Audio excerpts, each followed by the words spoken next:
السلام علیکم دوستوں، میں بہت ہی اہم چیز لے کر حاضر ہوا ہوں۔ پلیز اس ویڈیو کو اسکائپ مت کیجیے گا، آخر تک دیکھیے گا۔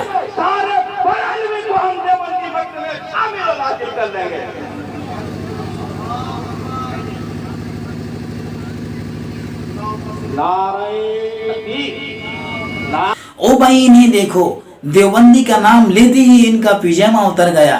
ارے بھائی انہیں کوئی سمجھاؤ، انہیں کہو کہ تم دیوبندی کا نام لیتے کیوں ہو؟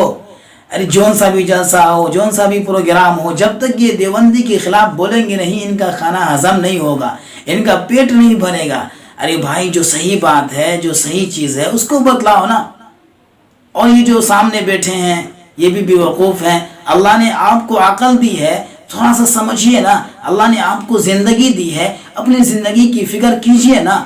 ان سے کہیے نا یہ نبی کی صفات بتائے، نبی کے اخلاق بتائے، نبی کی زندگی کے بارے میں بتائے، صحابہ کی زندگی کے بارے میں بتائے، صحابہ کے اخلاق بتائے۔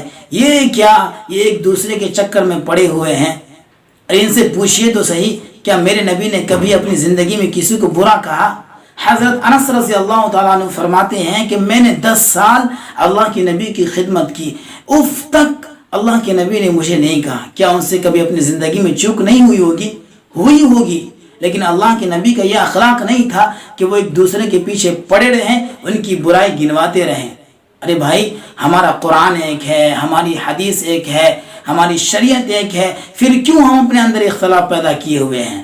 آج پوری دنیا کے اندر دیکھیے، اسی اختلاف کی وجہ سے لوگ فائدہ اٹھا رہے ہیں، ہم پر تھوک رہے ہیں۔ ارے بھائی سمجھیے، ماحول کو سمجھیے، اس ماحول کو سمجھنے کی کوشش کیجئے۔